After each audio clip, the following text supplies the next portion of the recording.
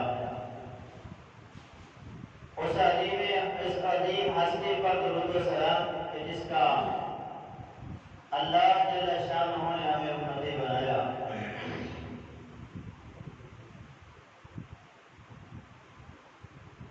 آج سے تقریباً 4,500 سال قبل جب بیت اللہ کی تعمیر مکمل ہوئی تو اس وقت تعمیر کرنے والے مستری نے اور مزدور نے رب کے سامنے دستے دعا دراز کیے۔ اس تعمیر کے سارے منظر کو اللہ تعالیٰ نے سورہ بقرہ میں بیان فرمایا کہ کس طرح انہوں نے بیت اللہ کو تعمیر کیا۔ اللہ تعالیٰ فرماتا ہے وَإِذْ يَرْفَعُ إِبْرَاهِيمُ الْقَوَاعِدَ مِنَ الْبَيْتِ، اور جب ابراہیم علیہ السلام نے بنیادوں سے بیت اللہ کی تعمیر کی، یعنی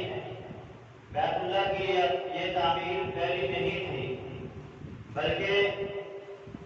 اس سے قبل سیدنا آدم علیہ السلام اور ان سے قبل فرشتوں نے اس کی تعمیر کی، کیونکہ یہاں آبادی نہیں تھی اور اس کی دیکھ بھال نہیں تھی تو یہ منہدم ہو گیا۔ تو سیدنا ابراہیم علیہ السلام کو اللہ تعالیٰ نے حکم دیا کہ آپ اس جگہ کو تعمیر کریں، اس گھر کو دوبارہ سے بنائیں۔ تو سیدنا ابراہیم علیہ السلام نے جو بنیادیں موجود تھیں انہی بنیادوں کے اوپر سے بیت اللہ کی تعمیر شروع کی، اور جب چھت ڈال دی، گھر مکمل ہو گیا، تو پھر رب کے حضور دعا کرتے ہیں ربنا تقبل منا انک انت السمیع العلیم، اے اللہ تو ہماری اس محنت کو، ہماری اس نیکی کو اپنی بارگاہ کے اندر شرف قبولیت سے نواز۔ ہمارے لیے بھی سیدنا ابراہیم علیہ السلام کی سیرت میں یہاں ایک نمونہ موجود ہے کہ اگر اللہ آپ سے کوئی نیکی کا کام لیتا ہے تو اس پہ آپ فخر نہ کریں، بلکہ عاجزی کے ساتھ اللہ کے حضور دستے دعا دراز کریں اور کہیں اللہ یہ جو محنت ہم نے کی، یہ جو گھر ہم نے تیرا بنایا، یہ جو نیکی کا کام ہم نے کیا ہے، تو اس کام کو اپنی بارگاہ کے اندر قبول فرما۔ مسجدیں بنانا آسان ہے، نیکی کرنا بھی آسان ہے، لیکن نیکی کی حفاظت کرنا بہت مشکل کام ہے۔ اس لیے سیدنا ابراہیم علیہ السلام اللہ کے حضور وقت سے دعا دراز کیے ہوئے، اے اللہ یہ نیکی جو ہم نے کی ہے، تیرا گھر جو ہم نے تعمیر کیا ہے، تو اس کو اپنی بارگاہ کے اندر قبول فرما دے۔ صرف یہی پہ بس نہیں، پھر آگے دعا کرتے ہیں ربنا وجعلنا مسلمین لک ومن ذریتنا امة مسلمة لک، اے اللہ یہ گھر ہم نے بنایا ہے، اس کا یہ مطلب نہیں ہے کہ ہم اس میں نماز نہ پڑھیں، ہم اس سے دور ہو جائیں۔ اے اللہ مجھے بھی، میری اولاد کو بھی، میرے بچوں کو بھی اور میری نسلوں کو بھی دین کا خادم بنا دینا، اس گھر کے ساتھ انہیں منسلک کر دینا۔ یہ دعا کی ہے سیدنا ابراہیم علیہ السلام۔ ہمیں بھی چاہیے کہ جب ہم کوئی مسجد بناتے ہیں، کوئی ادارہ بناتے ہیں، تو پھر دعا کریں اللہ سے کہ اللہ پہلے نمبر پہ اس محنت کو قبول کر لے، اس نیکی کو قبول کر لے، اور اس کے بعد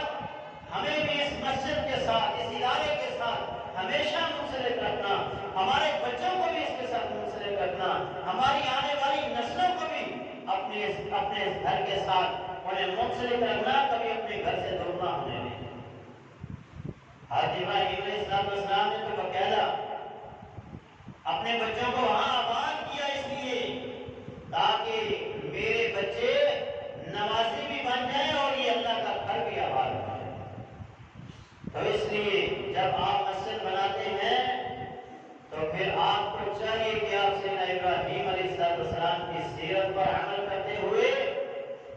مسجد میں آئیں، اپنے بچوں کو ملائیں اور ساتھ ساتھ اللہ سے یہ دعا بھی کریں کہ اللہ کو ہماری نسلوں کو اس گھر کے ساتھ اٹیچ کر دینا اور ہمیشہ ہمیشہ کے لیے وہ تیرے گھر کے ساتھ لگے رہے اور اس کی خدمت کے اوپر معمور رہے۔ پھر تیسری دعا کی وَأَرِنَا مَنَاسِكَنَا، اے اللہ ہمیں حج کے طریقے بھی سکھا دے تاکہ ہم اچھے طریقے سے تیرے گھر کا جو ہے وہ حج کر سکیں۔ چوتھی دعا سیدنا ابراہیم علیہ السلام نے یہ فرمائی وَتُبْ عَلَيْنَا إِنَّكَ أَنْتَ التَّوَّابُ الرَّحِيمُ، اے اللہ یہ نیکی کی ہے، اگر اس کے اندر کوئی کمی رہ گئی تو تم اس کو معاف کر دے، کیونکہ ہم نے اپنی پوری محنت کی ہے، ہم نے اپنی طرف سے پوری جدوجہد کے ساتھ یہ تیرا گھر بنایا ہے، اگر اس کے اندر کسی قسم کی کوئی کمی رہ گئی ہے تو تو ہمیں معاف فرما۔ نیکی کرنے کے بعد استغفار کرنا ہے، نیکی کرنے کے بعد توبہ استغفار رب کے سامنے کرتے رہیں تاکہ نیکی آپ کی محفوظ رہے، تاکہ آپ کا وہ عمل اللہ کے یہاں شرف قبولیت کو پہنچ جائے۔ پانچویں دعا جو سیدنا ابراہیم علیہ السلام نے کی وہ یہ تھی ربنا وابعث فیہم رسولا منہم یتلو علیہم آیاتک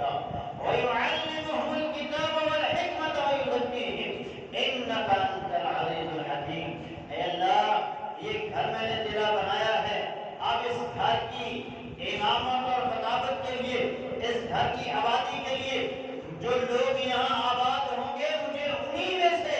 ایک ایسا پیغمبر اور رسول چاہیے جو ان کو کتاب و حکمت کی تعلیم دے اور پھر ساتھ ساتھ ان کا تزکیہ نفس کرے۔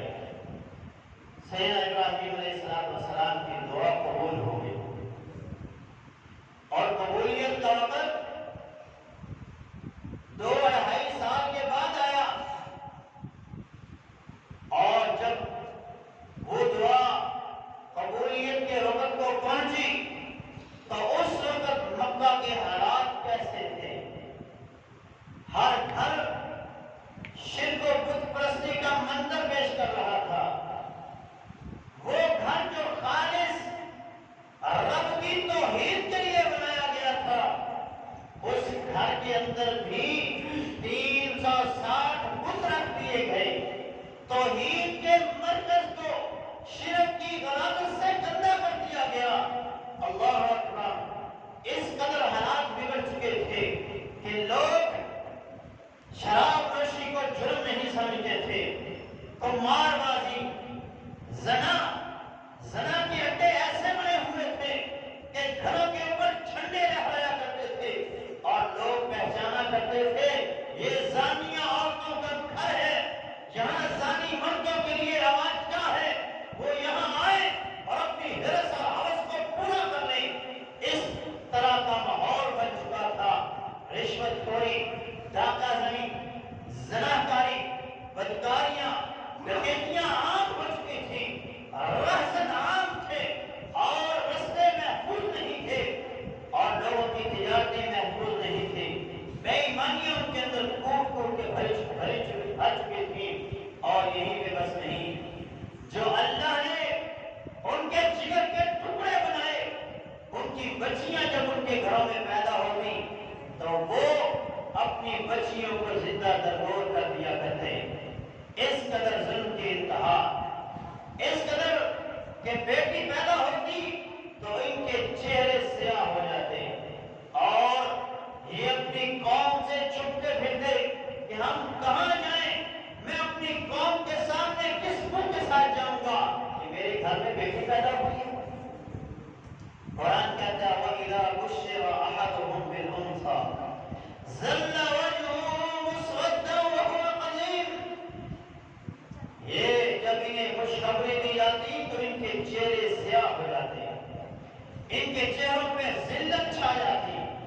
اور یہ شدید غصے میں آ جاتے۔ يَتَوَارَىٰ مِنَ الْقَوْمِ مِنْ سُوءِ مَا بُشِّرَ بِهِ، یہ قوم سے چھپ رہا ہوتا تھا، یہ قوم سے اپنے آپ کو چھپا رہا ہوتا تھا۔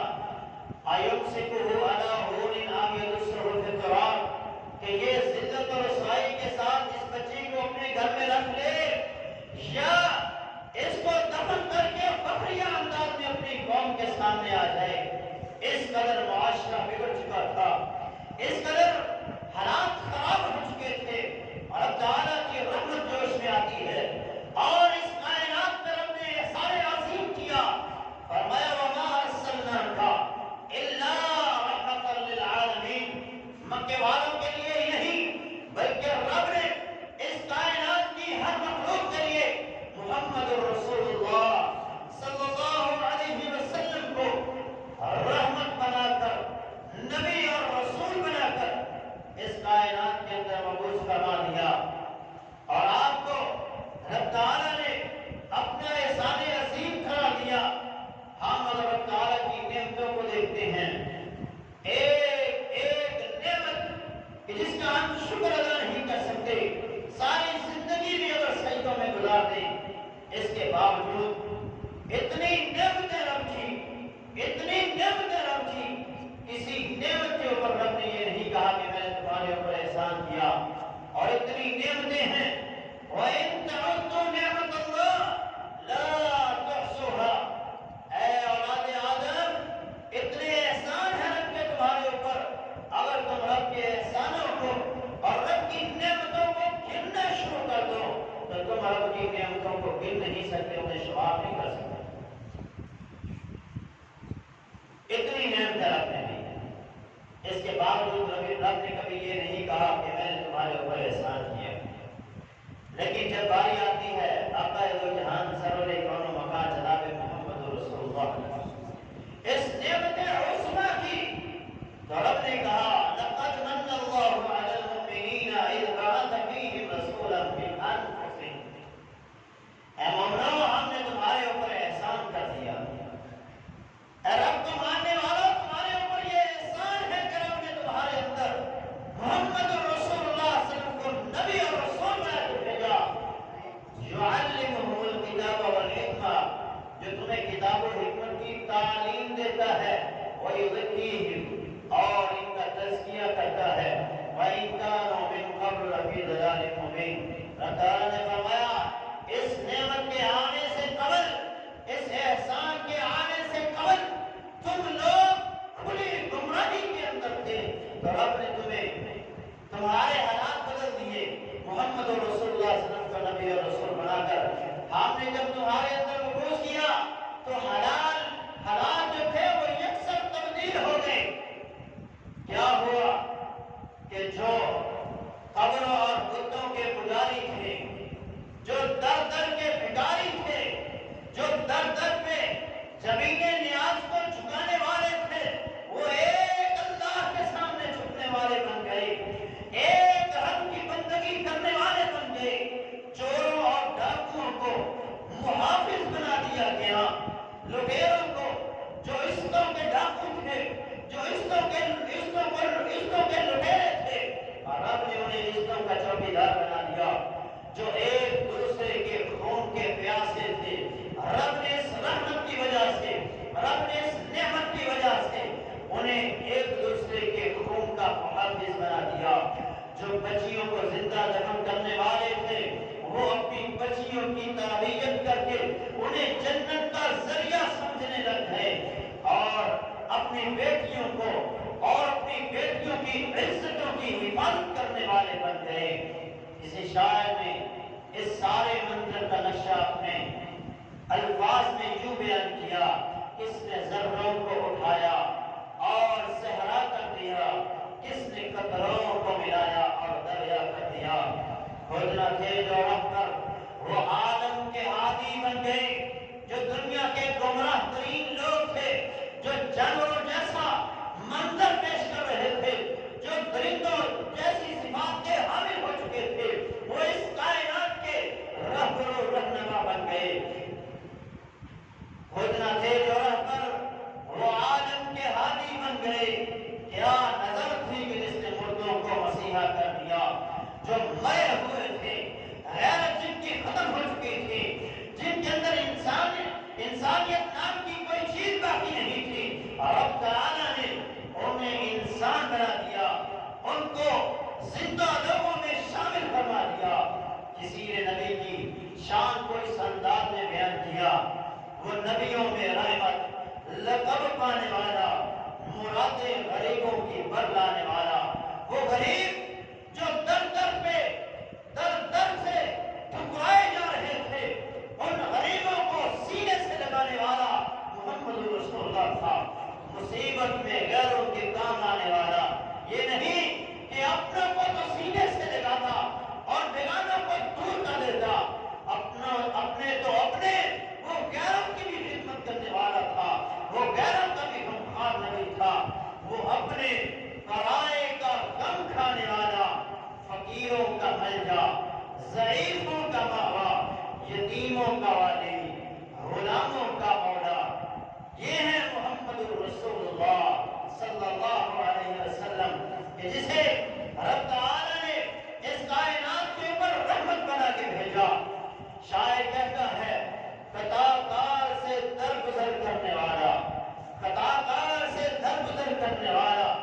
بد اندیش کے دل میں گھر کرنے والا، خطاکار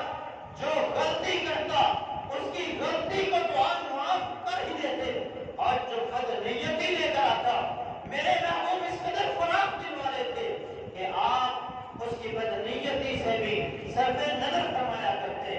مفاسد کا زیر و زبر کرنے والا، قبائل کو شیر و شکر کرنے والا، وہ اوس اور خزرج جو آپس میں ایک دوسرے کے دشمن تھے،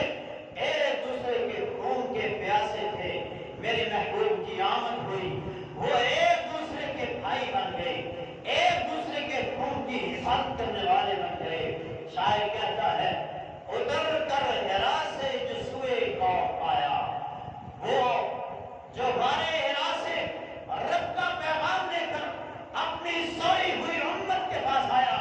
سوئی ہوئی قوم کے پاس آیا، اور آ کر انہیں رب کی طرف سے وہ نسخہ دیا جو ان کے لیے سونے کی مانند تھا، ایک نسخہ کیمیا جو ساتھ لایا، مس خام کو جس نے کندن بنایا، رتی اور ناکام چیزیں جنہیں لوگ رتی کی ٹوپی سمجھا کرتے تھے، جنہیں لوگ کوئی عزت نہیں دیا کرتے تھے، جب میرے محبوب کی صحبت میں آئے، جب وہ میرے نبی کی تعلیمات کو انہوں نے مانا، رب تعالیٰ نے یکسر ان کی حالت کو بدل کر رکھ دیا۔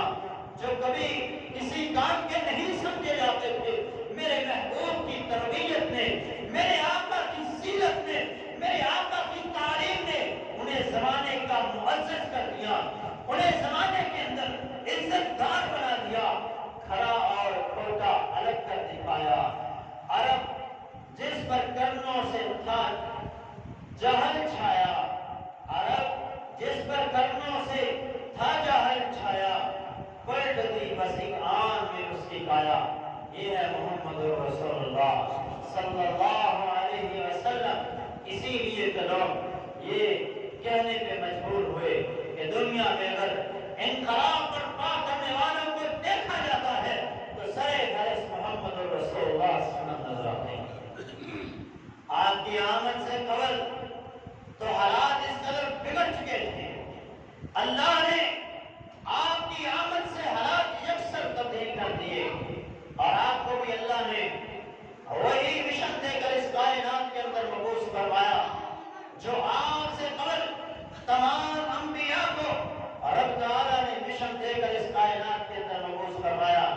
تمام نبیوں کی دعوت ایک ہی تھی، اور وہ یہی دعوت تھی کہ اللہ کے علاوہ کوئی معبود برحق نہیں ہے، اللہ ہی اکیلا خالق و مالک اور رازق ہے، اور اسی لیے اس اللہ وحدہ لا شریک کی عبادت ہوگی، اس کے علاوہ کسی دوسرے کی عبادت نہیں ہوگی۔ قرآن مجید فرقان حمید اللہ تعالیٰ نے ارشاد فرمایا وَمَا أَرْسَلْنَا مِن قَبْلِكَ مِن رَسُولٍ، ہم نے آپ سے پہلے جتنے بھی نبی اور رسول بھیجے ہیں إِلَّا نُوحِي إِلَيْهِمْ إِلَّا نُوحِي إِلَيْهِ أَنَّهُ لَا إِلَهَ إِلَّا أَنَا فَاعْبُدُونِ، اس کی طرف یہی وحی کی گئی کہ اللہ کے علاوہ کوئی عبادت کے لائق نہیں ہے، بس تم اسی اللہ کی عبادت کرو۔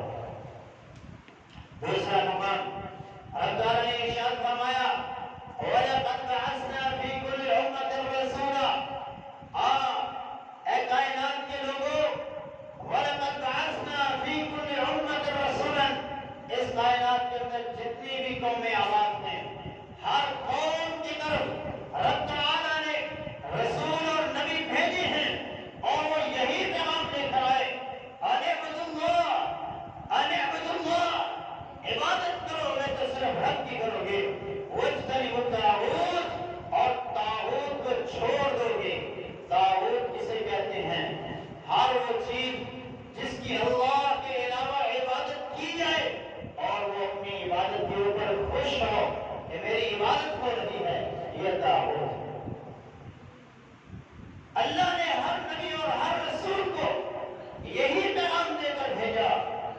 اپنی قوم کے لوگوں سے جا کے کہیں، اپنی قوم کے لوگوں سے جا کے مخاطب ہو جائیے کہ اللہ کے علاوہ کوئی عبادت کے لائق نہیں ہے۔ فرمایا وما ارسلنا من رسول الا لیطاع باذن اللہ، جتنے بھی نبی رب نے اس کائنات کے اندر بھیجے، ہر نبی کے آنے کا مقصد یہی تھا، اس کے اس کائنات کے اندر مبعوث ہونے کا مقصد یہی تھا کہ اللہ وحدہ لا شریک کی اطاعت اور اس کی فرما برداری کی جائے۔ اللہ کے علاوہ کسی اور کی فرما برداری، کسی اور کی اطاعت نہیں ہوگی، اطاعت ہوگی تو صرف اللہ کی ہوگی، اللہ کے بھیجے ہوئے دین کی اتباع ہوگی اور اللہ کے بھیجے ہوئے پیغمبروں کی سیرت کے اوپر چلا جائے گا۔ آدم علیہ السلام سے لے کر نبی آخر الزمان پیغمبر جناب محمد رسول اللہ تک جتنے بھی نبی آئے، ہر نبی اپنی امت کو توحید کا درس دیتا رہا، انہیں توحید کا سبق پڑھاتا رہا، انہیں اللہ وحدہ لا شریک کی وحدانیت کا درس دیتا رہا۔ سیدنا آدم علیہ السلام نے اپنی اولاد کی ایسی تربیت کی، ایسی تربیت کی، 10 صدیاں ان کی وفات کے بعد لوگ ایک ہی دین کے اوپر رہے، ایک ہی ملت کے اوپر رہے، ایک ہی دین جو رب نے ان کی طرف بھیجا تھا اسی شریعت کے اوپر قائم اور قائم رہے۔ 10 صدیوں کے بعد قوم کے اندر شرک آیا تو تصویر کی وجہ سے، بت پرستی کی وجہ سے شیطان اس قوم کے پاس آتا ہے اور آگے کہتا ہے اے اللہ کے بندو، یہ تمہارے جو بزرگ تھے یہ بڑے نیک تھے، جب تک یہ تمہارے اندر موجود رہے تم ان کو دیکھتے تھے، تمہارے دلوں میں اللہ کی عبادت کا شوق پیدا ہوتا، اور جب کہ یہ موجود نہیں ہے تم ان کی تصویریں بنا لو اور تصویریں اپنے پاس رکھو، ان کو دیکھو گے تو تمہیں ان کا احساس ہوگا، تمہارے دلوں میں وہ مقام حاصل کرنے کی جستجو پیدا ہوگی جو انہوں نے حاصل کیا۔ اس قوم نے تصویریں بنائی، ہاتھوں سے بت تراش لیے، پھر ایک وقت آیا وہ نسل ختم ہوتی ہے، اگلی نسل آئے، اس نسل کے پاس شیطان آتا ہے، آگے کہتا ہے تمہارے بڑے بزرگ کے سامنے سجدے کیا کرتے تھے، ان کے ناموں کی نظر نیاز کیا کرتے تھے، وہ آج اس کائنات میں نہیں ہے، تم لوگ کیسے زندگی گزار رہے ہو، تم بھی ان کے نام کی نظر و نیاز دو، ان کی عبادت کرو، ان کو پکارو، یہ تمہاری مشکلوں کے اندر تمہارے کام آنے والا ہے۔ شرک شروع ہو گیا اور یہ 5 اللہ کے نیک بندے تھے، واد یعوز، یعوق اور نسل۔ سیدنا نوح علیہ السلام اس کائنات میں پہلے رسول ہیں، اللہ تعالیٰ نے انہیں رسول بنا کر مبعوث کیا اور یہ اپنی قوم کے لوگوں کے پاس جب آئے تو دن رات انہیں تبلیغ کی، دن کو بھی کی رات کو بھی کی، جب ضرورت محسوس ہوئی دعوت دی۔ قال رب انی دعوت قومی لیلا ونہارا، اللہ میں نے دن کو بھی دعوت دی، رات کو بھی دعوت دی، لیکن یہ مانے نہیں۔ فلم یزدہم دعائی الا فرارا، میں نے جب بھی انہیں تیری طرف بلایا یہ مجھ سے بھاگ، مجھ سے دور ہو گئے، تیری توحید کو انہوں نے مانا ہی نہیں ہے۔ سیدنا نوح علیہ السلام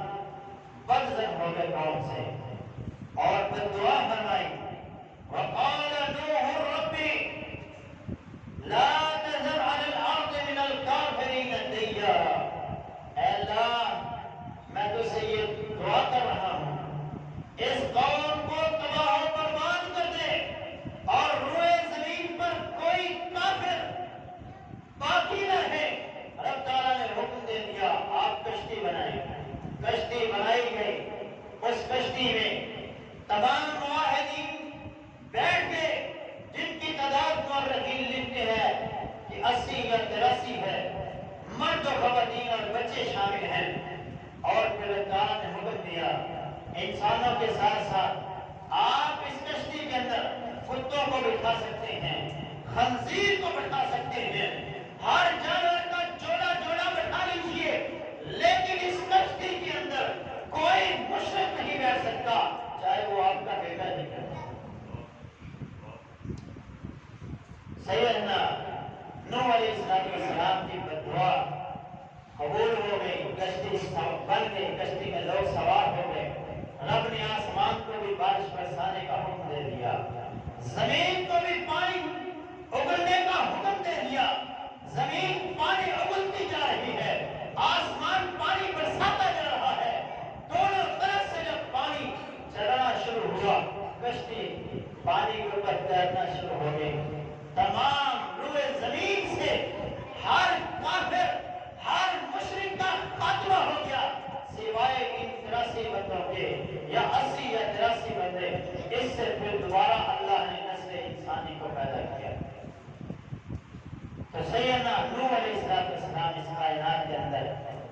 اللہ کی توحید کا پرچار کرنے والے ایسے پیغمبر تھے کہ جنہوں نے 950 سال دعوت دی ہے۔ ایک دو دن دعوت نہیں دی، بلکہ 950 سال دعوت دی۔ ان کے بعد پھر پیغمبروں کا سلسلہ جاری ہو گیا، اور ہر نبی اپنی امت کو یہی درس دیتا رہا، لوگوں اللہ کے علاوہ کوئی عبادت کے لائق نہیں ہے، اللہ کے علاوہ کسی کی پوجا نہیں کی جائے گی۔ سیدنا ہود علیہ السلام اپنی قوم کے پاس آتے ہیں، وَإِلَىٰ عَادٍ أَخَاهُمْ هُودًا قَالَ يَا قَوْمِ اعْبُدُوا اللَّهَ مَا لَكُم مِّنْ إِلَٰهٍ غَيْرُهُ۔ سیدنا ہود علیہ السلام اپنی قوم عاد سے کہتے ہیں، رب کی توحید کو مان لو، اللہ کے ساتھ شرک کرنا چھوڑ دو۔ انہوں نے رب کی توحید کو نہ مانا، اللہ کی عبادت کی طرف نہ آئے، اور یہ قومیں اس قدر طاقتور، شجاع اور بہادر تھی، اور اس قدر قوت سے اللہ نے یہ نوازا تھا۔ رب تعالیٰ سورہ فجر میں ذکر کرتے ہیں، الَّتِي لَمْ يُخْلَقْ مِثْلُهَا فِي الْبِلَادِ، ایسی طاقتور قومیں ہم نے اس کائنات کے اندر پیدا ہی نہیں۔ اس قدر طاقتور قوم، اس قدر شجاع اور بہادر قومیں کہ اپنے ہاتھوں سے یہ پہاڑوں کو کوڑ دیا کرتے تھے، اور ان کے وہ محلات آج بھی وہ کھنڈرات کا منظر پیش کرتے ہیں۔ سیدنا ہود علیہ السلام کی دعوت کو جب ٹھکرایا گیا تو اللہ کا عذاب اس قوم کے اندر، اس قوم پر اس صورت میں آیا کہ ان پر ٹھنڈی اور تیز ہوا چلتی رہی، 7 دن اور 8 راتیں ان پر وہ ہوا چلی، اور اس ہوا نے انہیں زمین سے اٹھا اٹھا کے پٹک پٹک کے زمین پہ مارا، اور زمین پہ ایسے پڑے تھے۔ سورہ حاقہ ہے، رب تعالیٰ نے ارشاد فرمایا کأنہم اعجاز نخل خاویہ، جس طرح کھجور اپنے تنے سے اکھاڑ کے زمین پر پھینکی جاتی ہے، اسی طرح ان کی لاشیں زمین کے اوپر بکھرے پڑے۔ سیدنا صالح علیہ السلام قوم کے پاس آئے، قوم سے قوم کو یہی پیغام دیا، یہی خطاب کیا جو ہر نبی کرتا آیا، یا قوم اعبدوا اللہ ما لکم من الہ غیرہ۔ اس قوم نے بھی ٹھکرا دیا، دعوت کو نہ مانا، رب تعالیٰ نے ان پہ چیر کا عذاب نازل فرمایا، اور یہ اپنے گھٹنوں کے بل اپنے ہی گھروں کے اندر گر گئے، اور ان کی موت واقع ہو گئی۔ اسی طرح سے شعیب علیہ السلام کو مدین والوں کی طرف رب نے نبی اور رسول بنا کے بھیجا، وَإِلَىٰ مَدْيَنَ أَخَاهُمْ شُعَيْبًا، تو ان کی دعوت کو بھی ٹھکرا دیا گیا، ان کی قوم نے بھی ان پہ ایمان نہیں لایا۔ سیدنا ابراہیم علیہ السلام بھی اسی دعوت کے ساتھ اپنی قوم کے پاس آتے ہیں اور فرماتے ہیں، اس قال قوم اعبدوا اللہ، اے میری قوم کے لوگوں اللہ کی عبادت کرو، واتقوہ، اور اس سے ڈر جاؤ،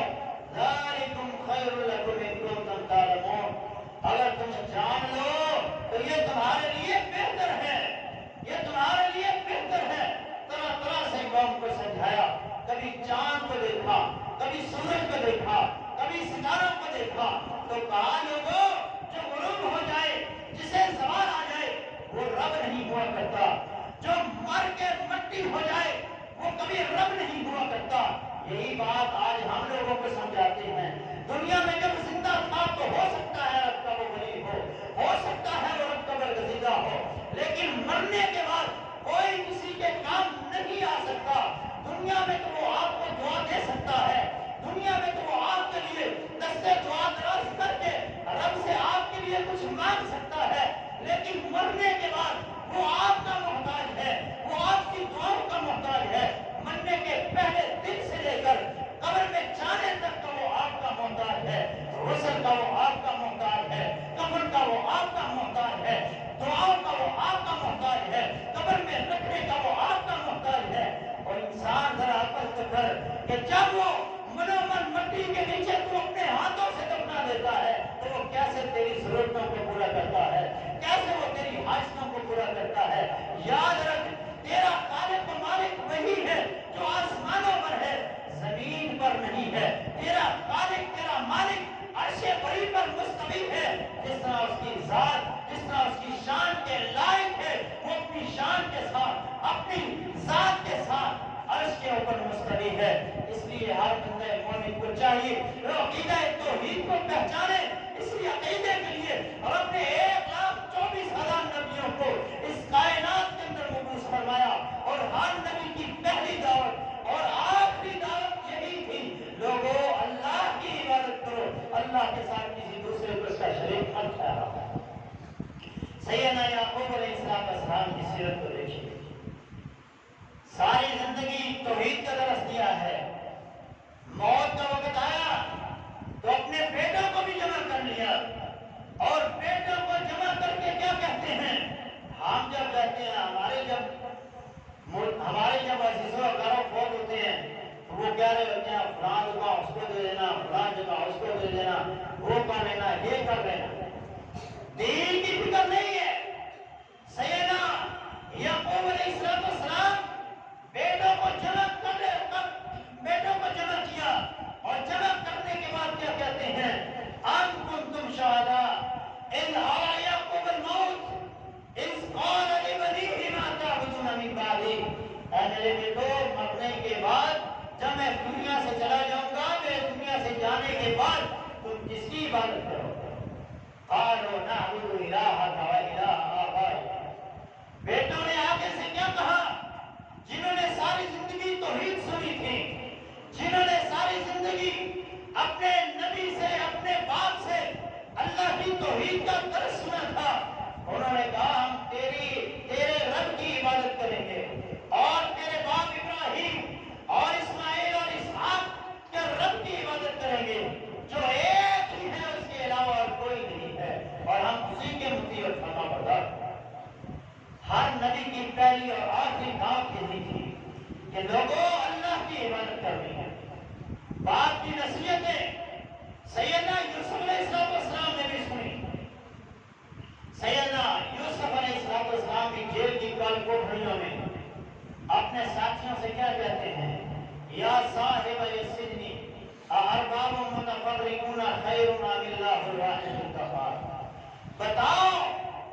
جدا جدا خدا بہتر ہے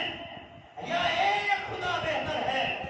ایک خدا بہتر ہے یا طرح طرح کے خدا بہتر ہیں؟ یہ دعوت، یہ پیغام رب کی توحید کا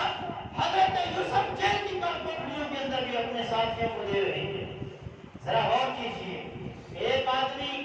ایک بندے کا غلام ہے اور ایک آدمی 10 بندوں کا غلام ہے۔ اب کس کی زندگی سکون میں ہوگی؟ اس کی جو ایک مالک کا غلام ہے، ایک مالک کا نوکر ہے، اس کی سنتا ہے، جو وہ کہتا ہے وہ کرتا ہے، اور ایک 10 بندوں کا غلام ہے، 10 بندوں کا ملازم ہے۔ کوئی کہے گا میرے لیے پانی لے کے آ، کوئی کہے گا میرے لیے کھانا لے کے آ، کوئی کہے گا ادھر جا، کوئی کہے گا ادھر جا۔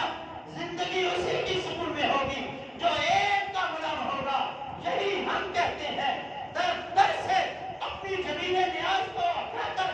ایک اللہ وحدہ لا شریک کے سامنے آ جاؤ، اسی کی عبادت اور اسی کی بندگی کے اندر لگ جاؤ، جس کے سامنے سب فقیر ہیں، جس کے سامنے سب مانگنے والے ہیں، اور وہ سب کو دینے والا ہے۔ اسی کی عبادت کرو، اسی سے لو جس سے سب لیتے ہیں، جس کے در کے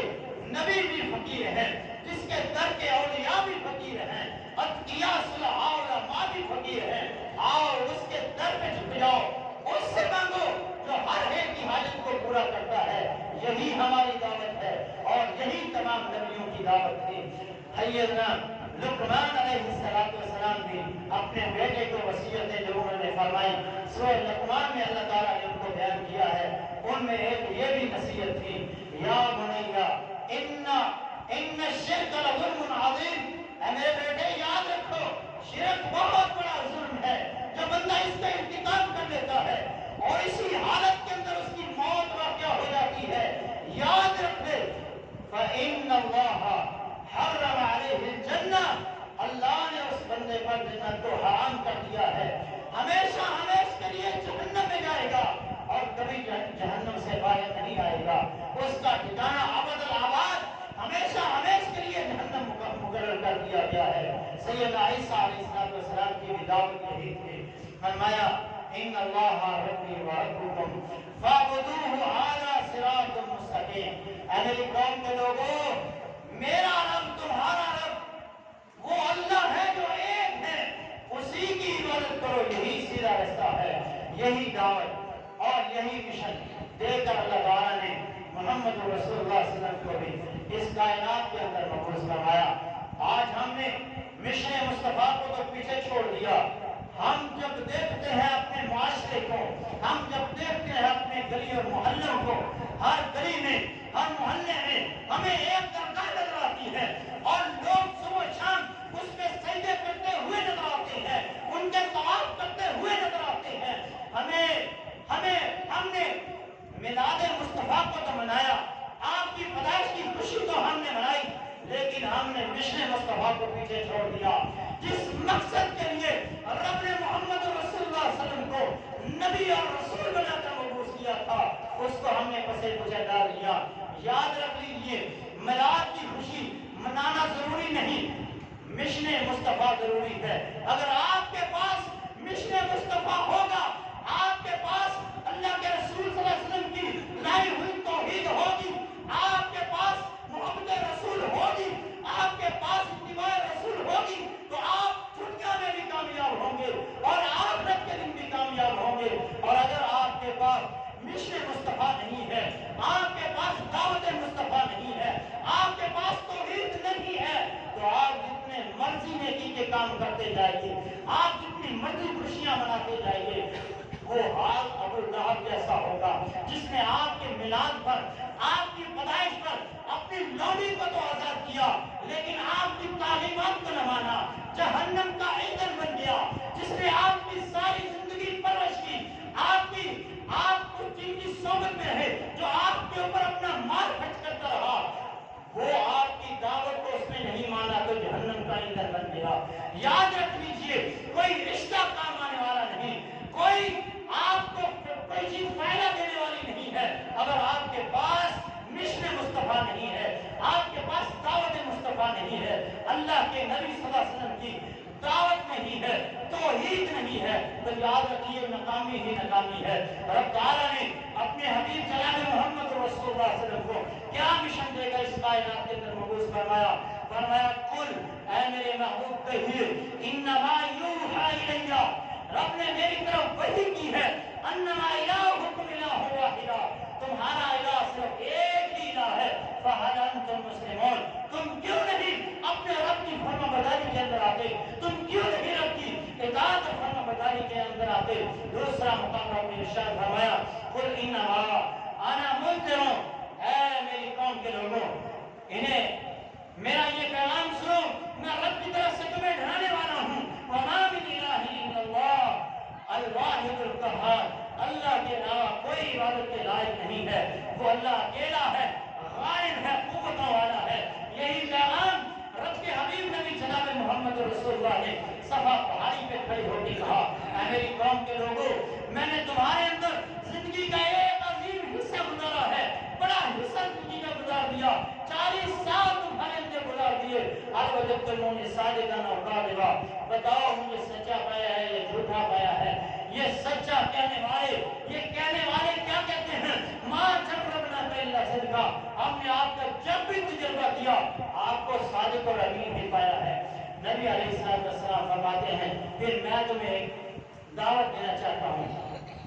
ایک پیغام دینا چاہتا ہوں اور وہ پیغام یہ ہے کہ رب نے مجھے تمہاری طرف نبی اور رسول بنا کر بھیجا ہے اور اس کی یہ دعوت ہے قولوا لا الہ الا اللہ تفلحوا تملکوا العرب والعجم۔ اے لوگوں، اے عرب کے واسیوں، اے میری قوم کے لوگوں، لا الہ الا اللہ پڑھ لو، تم دنیا میں بھی کامیاب ہو جاؤ گے، کامیاب ہو جاؤ گے، دنیا تمہارے قدموں کے نیچے ہوگی اور تم دنیا کے اوپر حکمران بن جاؤ گے۔ انہوں نے کہا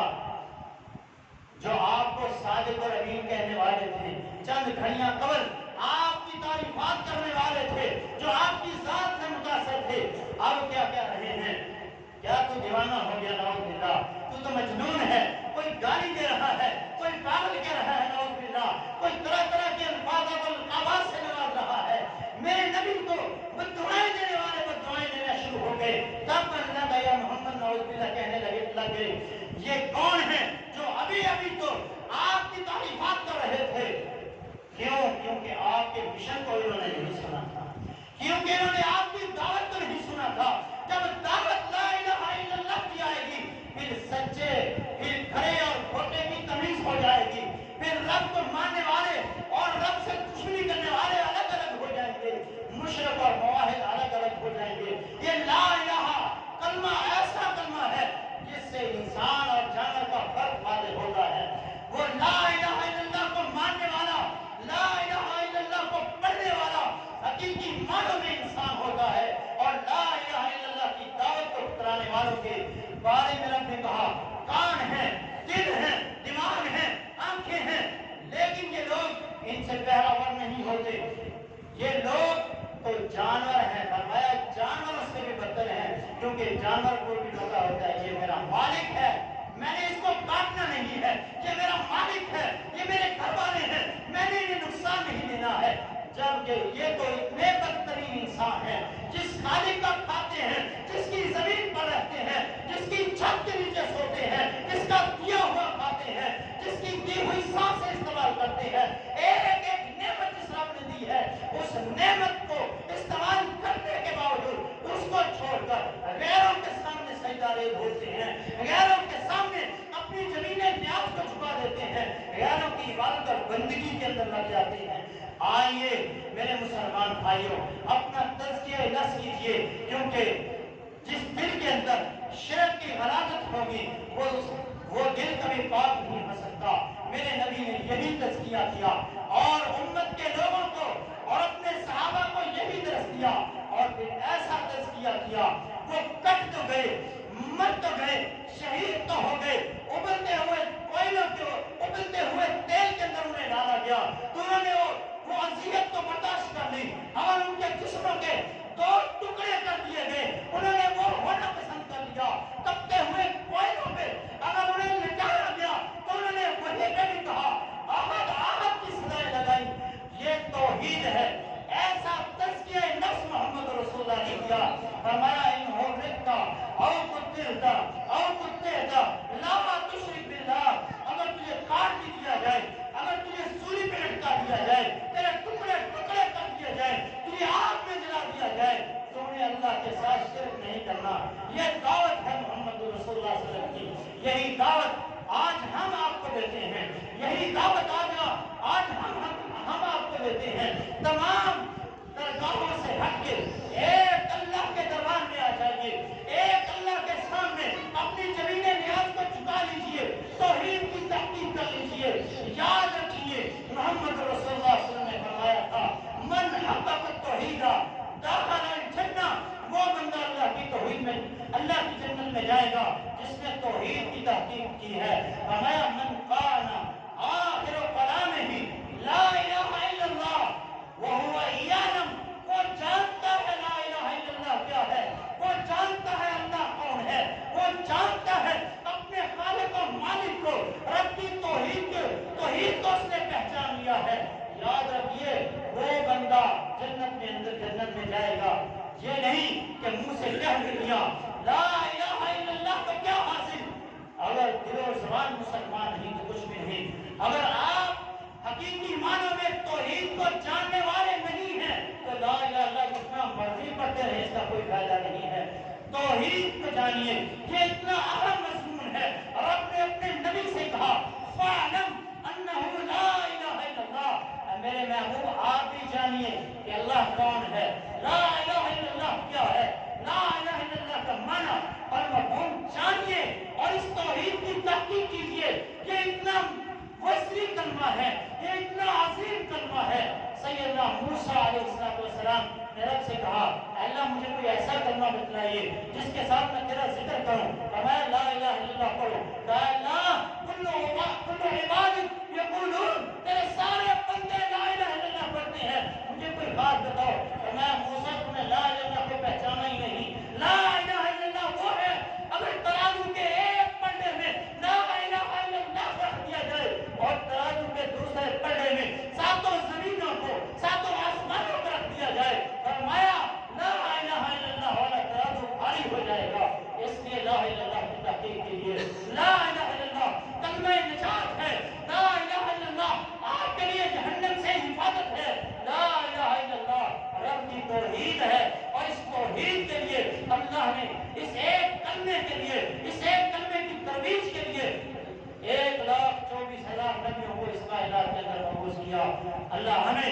صحیح معنوں میں عقیدہ توحید کی سمجھ عطا فرمائے۔ اسی عقیدے کے اوپر اللہ ہمیں موت نصیب فرمائے اور اسی عقیدے کے اوپر اللہ ہمیں قیامت کے دن اٹھائے۔ اقول قولی ھذا استغفر اللہ